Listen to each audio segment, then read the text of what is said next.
And welcome back to another edition of the MLB Inside the Diamond podcast. I'm your host, Tom Johnston. I'm joined by LaMarr Fields. How you doing, brother? How's your week been? Pretty good, yours? Hey, it's going. It's nice and sunny here in Pittsburgh, so I guess that's all that matters. Now, this week, there's not been much baseball, but there's been a lot of baseball news surrounding the Home Run Derby and the All-Star Game. I'll start with the Home Run Derby, considering that took place on Monday. And Julio Rodriguez, of course, breaks the record with 41 home runs hit in a single round. And the craziest part is he did that, and yet he was one of actually the last people into the home run derby, considering his season stats really did not complement what most would consider being asked to participate in the home run derby. So, LaMarr, I really want to get your thoughts overall on what you thought of the home run derby, and more specifically, what you thought of Julio Rodriguez's performance in the home run derby. A solid derby. 41 home runs in a round is amazing, but it sucks he didn't win the derby. So, but it's one of those things where home run derby's always been fun to watch. One of my favorite events that to watch is baseball All Star Week. Um, just fortunate that he hit 41 home runs in a round and didn't win.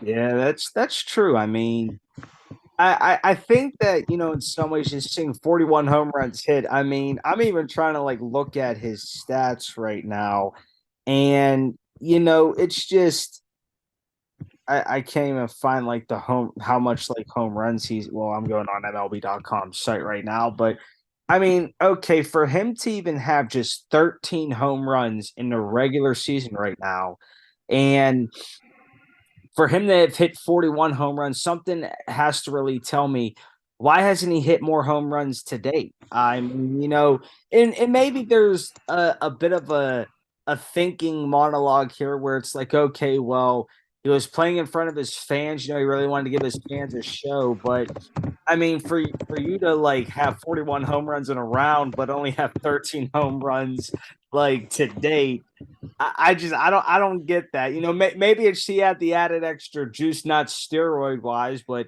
he just had a little bit of extra juice, being like, man, like I got Well, it. ain't nobody. Well, it's nobody throwing 99 miles an hour. It's somebody throwing what 75, if That's just that, lobbing it up there, and they trying to hit home runs.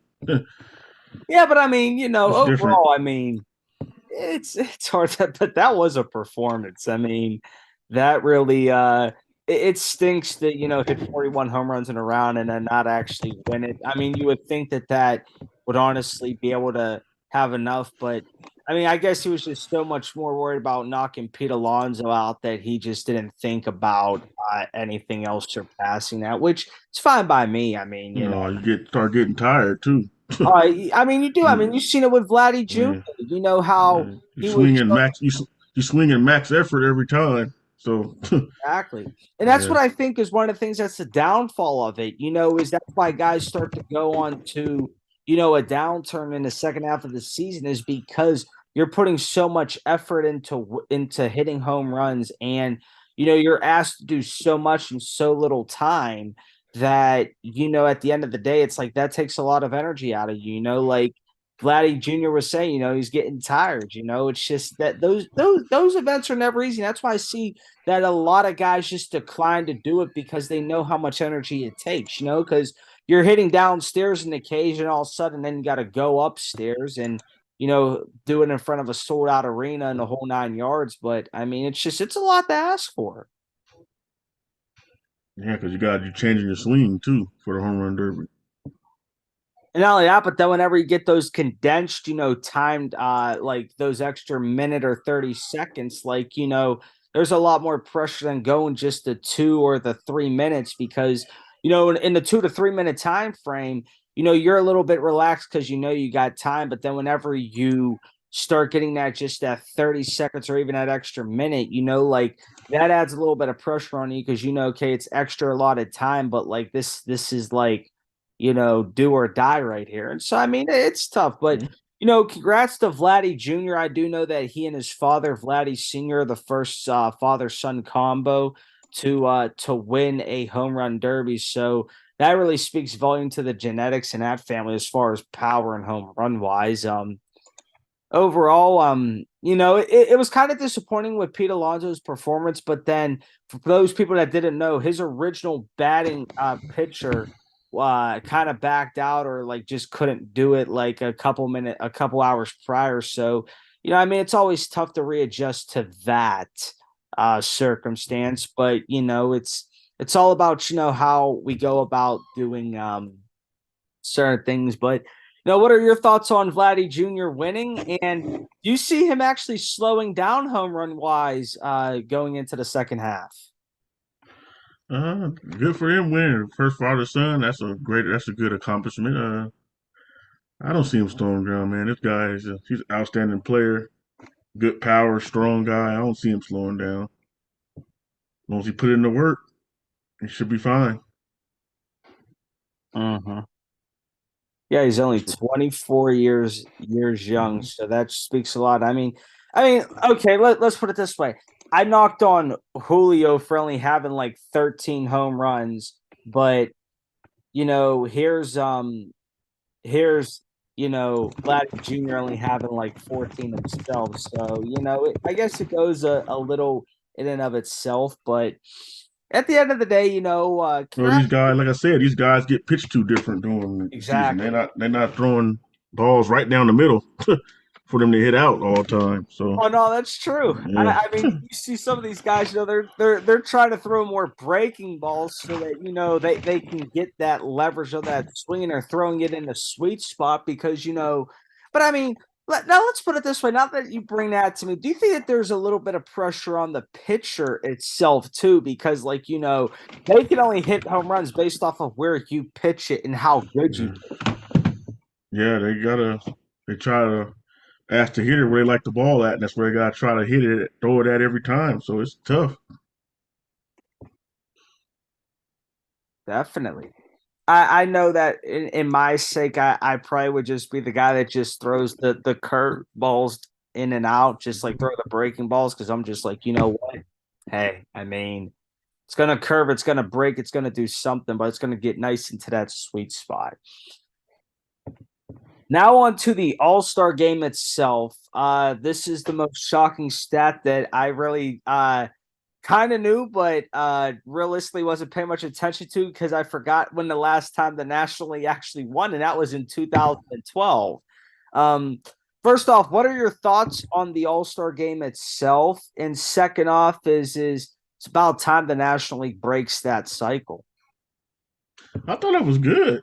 A 3-2 game, highly competitive game. I liked it. Sucks that not many people watched it. It was what the second. It was a low rated All Star game. Actually, the last two All Star games are have been low rated.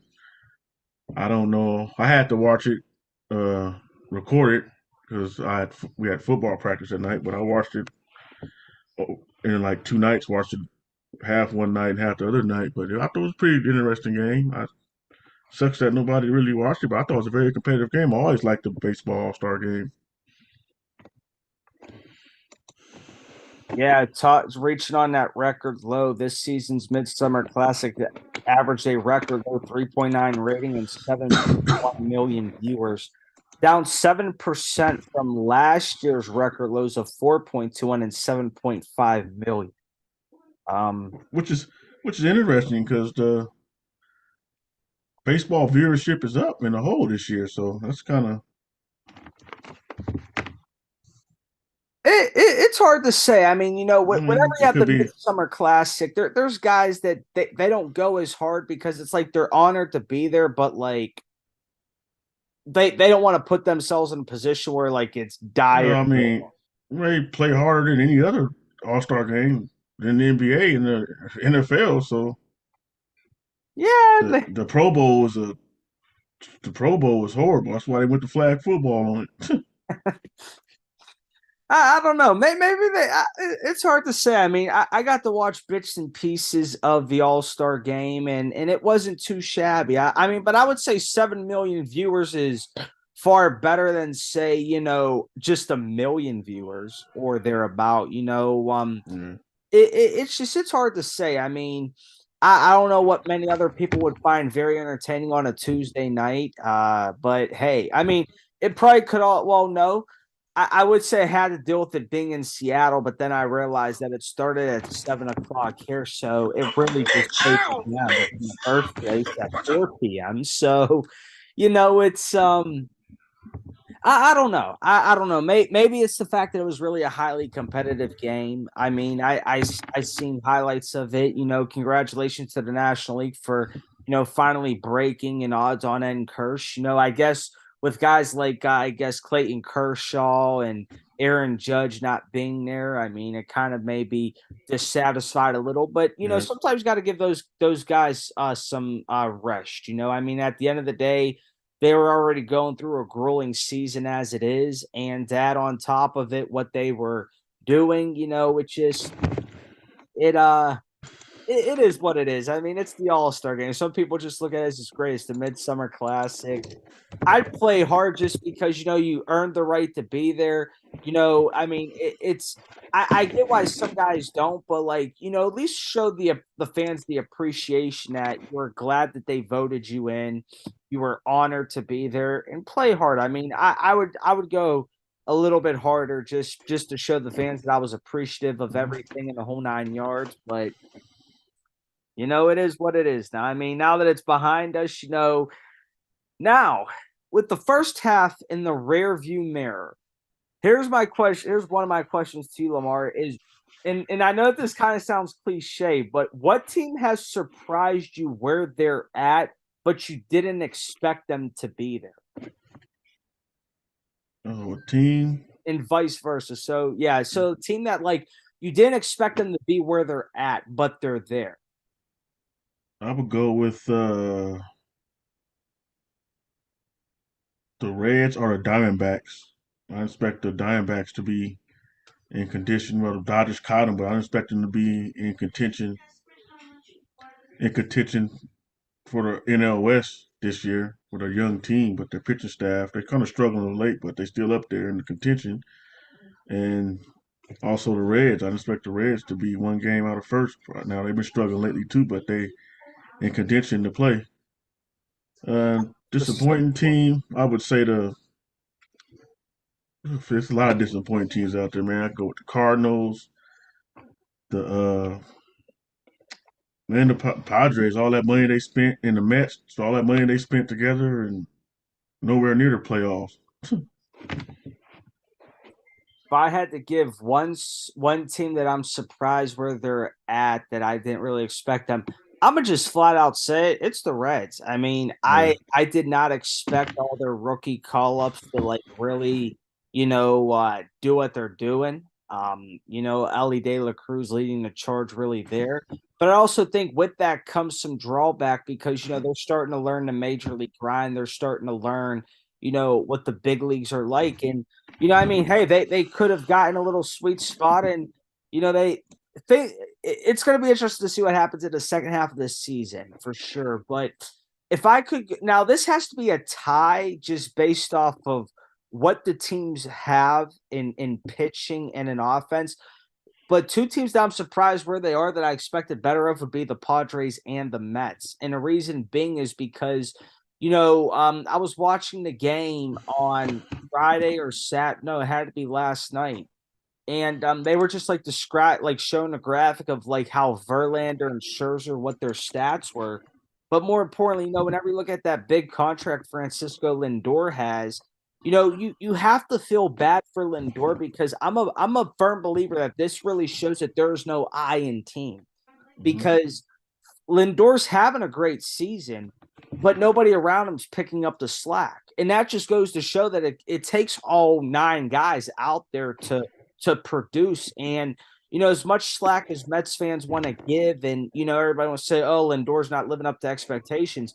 I think whenever you look at his stat line, he's producing what he should. It's just nobody else in the Mets lineup is doing that. And Well, they got. I mean, yeah, but I mean, like, let's put it this way though: if your numbers are where they're at, but nobody else behind you is really doing nothing, you're carrying the load. That's a lot to ask for. And I'm not saying that hey, like he signed a contract that's you should expect production, but you shouldn't just solely be putting out a lineup where like having 9 guys in a lineup where that guy is producing and the other 8 are not. well, I mean, Alonso got 26 home runs. I mean, uh, Alvarez got 17. Brandon Nemo got 14. I mean, guys are hitting home runs, but they're not hitting. I mean, Yeah, but Lindor. that's my point though. I don't think Lindor having a great season because he only batting 235. Yeah, That's not great. yeah. I Everybody mean, that's trying to hit home runs. So I mean, But I mean, it's just they're not hitting at a rampant rate that a lot of people thought. And then with the Padres, you know, um, they paid you Darvish a lot of money, and I was kind of skeptical about that, considering he's in his mid-30s. And I'm not trying to say being a seasoned veteran doesn't mean you don't deserve to be paid, but there's other components too. It's just with Tatis Jr. being suspended the first 20 games of the season, that sets him back in producing. And then, whenever things come back, it's just to me, those are the two biggest surprises.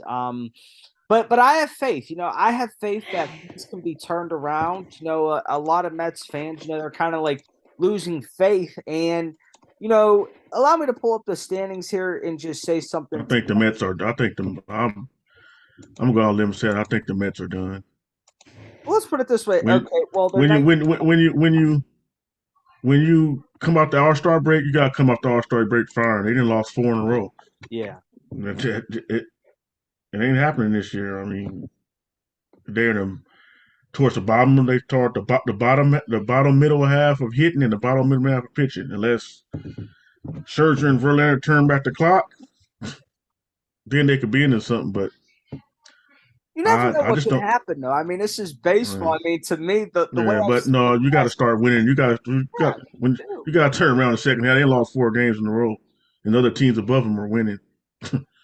I mean, I think. it does stink when you have to be Yeah, like with the. I actually honestly should have said the Marlins surprised me because I yeah. did When you, not see the yeah, Miami Marlins in second place. they had one.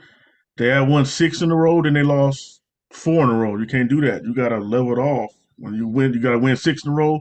You got to lose one. You got to get back in that winning streak. They Yeah, 19, the Mets 19 and a half out of first place, so there ain't no way they catching that. They got to get to that.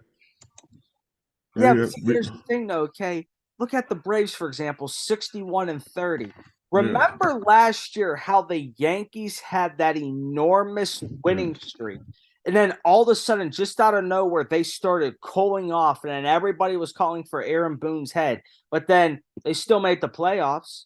I mean, let's put it yeah. this way: just because the Braves are 61-30 right now, I can almost bet you that starting in this second half, somewhere in this second half, there's going to be a cold streak that happens for the Braves. And I can almost bet you that either the Mets or the Phillies are going to get hot. I mean, you're 42-50. So right now, in essence, you are 8 games below 500. That's not a lot to amount back to. But then you should also look at who do you have to face down the line mutually? Because I'm pretty sure that the Mets and the Braves are going to have to face each other down the line. I'm pretty sure there are going to be a lot of crucial matchups down the line that involve divisional opponents and other teams that you're just going to say, I did not see that coming. And it's going to be a crazy, crazy turnaround because let's put it this way, okay? Here's my hypothetical to everybody. Would you rather the Braves stay very hot now during the regular season, and then all of a sudden the team just comes and they just sweep them, or they just beat them in the first or second round of the playoffs, and then like Braves fans would be mad about that, or would you rather the Braves get on a cold streak and then go like the Yankees did last year?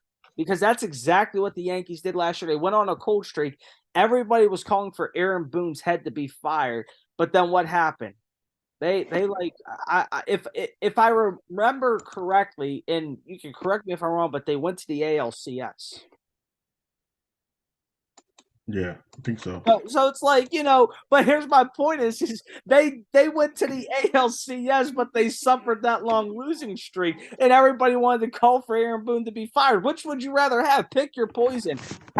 Be cold off and then have that kind of run, or stay hot during the regular season and get like tossed down in the first series of the MLB playoffs. I mean, I'd honestly rather go with option A, because at least I won a lot to where I got cooled off to where I was still in it enough. And then we were able to regroup. We were able to learn that some teams finally just got our number. And then we were able to go and make a long run into the playoffs. And it doesn't make that season look like it was a waste.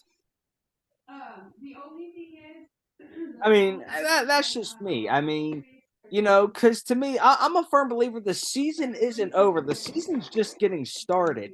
And You know, I'm a some teams the season over with. Like the Mets, they're not going over. 8 games out the wild card spot.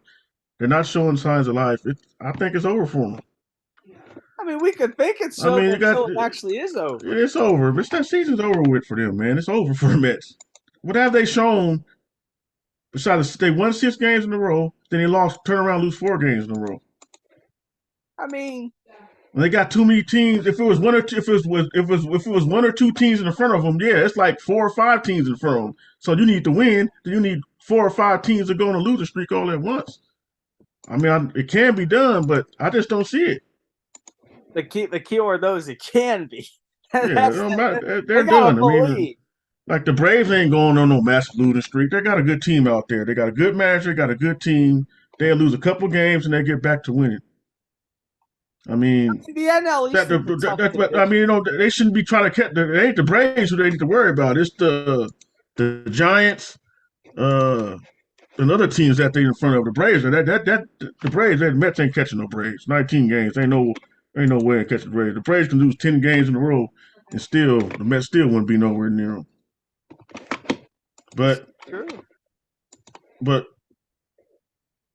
when you try to have a second half turnaround, you got to come out that second after the All Star break, you fire on all cylinders. Like, okay, we got a little break. Let's get back to it. Let's start hitting. You can't come out and lose You definitely your can't first come two out and games lose of All like Star break. the Like 50. they need to win. They need to win today, pretty much. They're Definitely on can't come out and lose to the Dodgers like that. I yeah, mean, that's kind of frustrating. I get where Mets fans are coming from. yeah. And I guess it does speak to the contrary. Okay, you can spend a lot of money and still lose, but then you got to ask yourself, okay, like, do you solely just count on Max Scherzer and Justin Verlander? Because I mean, Kodai Senga, I mean, he was keeping him in it for as long as he could yesterday, but Mm-hmm. things just didn't pan out. And I mean, hey, that's his that's I mean, that's just it's sad. I mean, the Mets Okay, were a they team I play. was going to count on. Yeah, and they lose to the Dodgers 6-0 Friday. Only scored 1 run yesterday. They play today at 2:10 or Pacific time. They go play the White Sox. Then they play the Red Sox. Then they play the Yankees. Okay, So so then I if you play mean, the Red Sox and the Yankees, you're playing two of the bottom feeders in the AL East. they talking about bottom feeders, but the Yankees got over. Yankees Well, got a no, decent. but what I'm saying The is just Yankees like got they're the Yankees winning got a games, decent record. So the bottom like feeders, yeah, close to but where they're at. yeah, I mean, I know the Yankees and the Red Sox are good teams, but I'm just saying, based off what the standings say right yeah. now, is they are in, fourth and fifth place in the AL East. And I'm not knocking them, but I'm just saying is those would be pivotal wins for them because of where those other two teams It are. don't matter where they're at. So I'm going on based off record. I don't care Yeah, what the place they in. They're 50-43, yeah. and the Mets are 40 something They're and 42 and 50. yeah. So yeah, there ain't no bottom feeders. The Mets are the bottom feeders. I wasn't calling them. I wasn't calling the Yankees I'm just saying. Yeah, I know that they're good. It's just the AL East is just that yeah, good to where they're there. yeah. Then you got the White. So, Yeah, they better beat the White Sox. The White Sox 39-55. yeah, I Oh, mean there you that would be a go. true test Yeah, if they could yeah. even amount anything. Because I'd be like, you got to be able to beat the White Sox. Like I don't care what you do, you got to be able to beat them. you got to like not just even beat them 2 out of 3. Like you got to sweep that series if anything.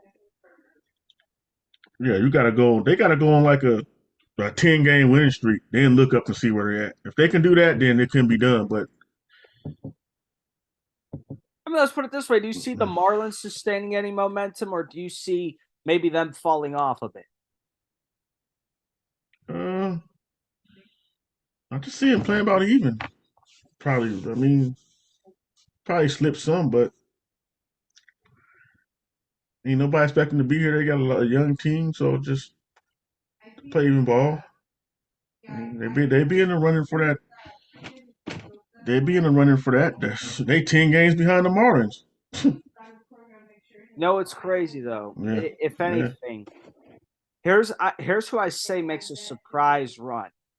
I say the Phillies got a big winning streak in them, and here's why. yeah. They Bryce right Harper there. yesterday finally Yeah, just like broke his home run drought. I think the last home run he hit was in like May or yeah. June. Um, they basically like taken a series against the Padres for whatever it's worth. That's pretty huge. That's a momentum builder. But I mean, something just tells me that the Phillies are going to make a run in the future, and stuff like that. But I mean, it's going to be crazy. I mean, it really is. It's going to be interesting and exciting to see. In the NL Central, I really don't see much really happening. I mean, maybe the Brewers might go on a little bit of a losing streak, but I mean, I'm actually kind of thankful the Pirates won the 19 franchise record 19 games back in April because it does show that if they didn't, the season could be much worse. Their record could be much worse than what it really is right now. Definitely the Cardinals are surprising, 39 and 53. Um, hmm but then whenever you look at the NL West, I really think that in a lot of ways, I mean, the Rockies are out of it, but I mean, this is a division where you do have the LA Dodgers in it, but I really feel like, you just never know. 10 games is kind of a surmountable comeback depending on what the Dodgers do down the line and who the Dodgers face. Because Clayton Kershaw, I do know he's shut down again. So I mean that could have a ripple effect on certain things. That's pretty much all I got for the NL. The AL East, I kind of knew was going to be a dogfight to the very end because I really did not see the Orioles and more specifically the Rays being where they're at. But I didn't see the Rays yeah, I really did. being there. I saw the Orioles because, I mean, I see. like I told you last year, if they were pretty good, decent last year, and we both talked about it. Said, okay, will they stay the same or will they take that step? And they taking that step. So I expected it. You Oh, I saw think them, just yeah, I mean, the experience paid off for them last year, having yeah. those top five prospects up because, let's put it this way: as much as they made noise, their prospects also learned. They learned what the major league grind's like, and they were able to take that as a learning experience, and they're coming back. And I'm happy for the Orioles. They're where they're at for a reason, and it's all about maintaining that. And this could be a prosperous time for Baltimore fans. Now, look at the AL Central. I mean. I don't even know how that division's gonna end. I think the Twins are gonna get it. I mean, the Yeah. Guardians might give them a little bit of a battle, but I mean, it's just that's a tough it's a tough division whenever you got no clear front runner. Like the Twins, they had a lead for a moment. The record seemed good, and then they've been falling off in the whole 9 yards. So I mean, hmm it's one of those ordeals. I'm gonna leave it as a fender bender between the Twins and the Guardians coming up, and then the AL West. I think that's gonna be realistically a fight to the end. Yeah. Um, because you got four teams that are with 8 games of each other. The hmm Angels really got to push the pedal to the metal. Um, the Astros being where they're at, I knew that the Rangers were going to be one of those teams that just it got it. they're going to be in it until the end because Bruce Bochy is their manager, pitching that they got along with the hitting. I mean, it's going to be a fun ride. But if you were to say, how about this? If I were to tell you what team do you think is going to make or have a surge in them in each division, what team and why? So like go from the AL West to the AL East, and then NL West to the NL East. AL East, I could see the Yankees maybe having the surge if Aaron Judge come back. Uh huh. Central, Central was tough, like you said, man. It's hard to call on the Central. AL West, I think the Astros could get on a surge. They got a well managed team and a good team. Uh, let's see.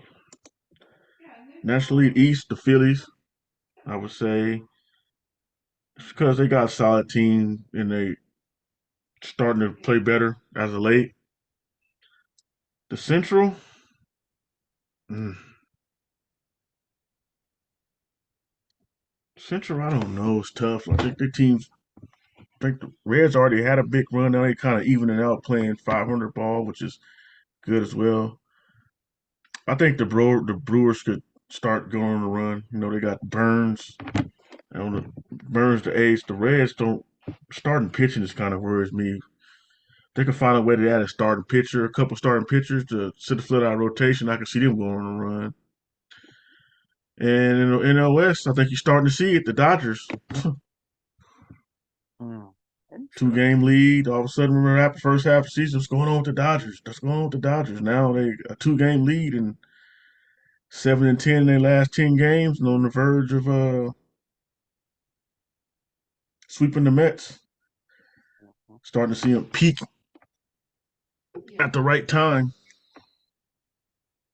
If I were to say it, I would honestly say I think the Astros have something in them because they want to just prove to Major League Baseball that like the 2017 or whatever it was, that's not who they are. And I think Yeah, that it's like something in them is just like we're a talented team. We can, win without quote unquote being cheaters, even though a lot of people are just going to consider them cheaters for the rest of their life, which it is what it is. But I also kind of see the Angels. I think that they're going to have a run in them in the second half because they realize this is do or die with both Trout and Otani, and I think I they, don't see no run with Trout's out. yeah, that's true. Yeah. But the AL Central, it's hard to say because that division's so lopsided. It's not even funny. I think it's honestly just going to be a battle between the Twins and the Guardians. The AL East, though, I would honestly say it's going to be the Yankees. They're going to have a surge. I don't think Judge is out for the season because I tell people if he was out, why would he be taking batting practice? I mean, to me, that's Yeah. a sign that they're going to try to see what can work, what can't work. As far as the NL East, I would say it's the Phillies are going to make a run in the NL East because they're going to start to heat up. They're going to start to understand that if Bryce can get some momentum behind him in the whole 9 yards, that it can be beneficial for them. Um, as far as the NL Central, oh, I think I see the Pirates maybe having a little bit of a run in them. I think that they might find some juice in the organization. I remember what it was like to go on that 19 win franchise record winning streak uh in April, and I think that they might be a surprise team. They don't want to see the Reds outdo them in some aspects, and they Kind want of to see. hard when you already won 19 games and you start going. But it goes to show you, man. Well, I Was mean, that you a got to was also that think a they was got that? Henry Davis up. I hate to say it. I hate to say this, but was that a fluke? It could have been. Because they I mean, it could have what been. they won? How many games they win? They won 19 games in April, a franchise record. 19 games in April, and they 10 games under 500 right now. So what does that tell you? And the But I mean, Giants 10 games is still salvageable. and the Giants are just running through them. Well, not running through them, but Yeah, but I mean, yeah, it's the yeah, Giants. but nothing, man. Come on, man. They 10 games under 500. But you also got to figure, okay, they now brought up Henry Davis, which I can almost bet you is this. What's really going to happen? The Pirates are going to seize what they did this season, and it's going to lead to something next season because you bring up your top prospect, which is Henry Davis. He's now going to be developing at the major league level, regardless if it's catcher in the outfield. You are going to probably have McCutcheon next year. They Um, need to go. They need to. If I mean, but yeah, they need to let him go. It's time to just last year victory round. I mean, I know he's good in the clubhouse. I mean, it's time to get some young guy in there to back clean up and I mean that's true. And then in the yeah, NL West, yeah, I see the Dodgers just. I actually see it being a three-team race. I see one of the three getting hot. I mean, because there's only 2.5 games that separate three teams. I think the Giants start sniffing something good, not like nothing that's crazy, but they just start saying that, hey, we're in this. It's like we just got to do our part. We got to win the games. We got to win against both the Dodgers and the Diamondbacks. yeah. And, the same thing, but I mean, yeah, I think that it's going to be a pretty interesting, the rest of the season. I really feel like it's going to start like hot and thing because I mean, let's be realistic. Here's a true test for the Pittsburgh Pirates. They're facing the Angels next weekend in Anaheim. So I mean, it's going to be up to one of the teams to really go hard. It's just a matter of who goes hard. But you got anything else to add? No, Well, that's going to do it for this edition of the MLB Inside the Diamond podcast. For LaMarr Fields, I'm your host, Tom Johnston, and we'll see you guys on the next one.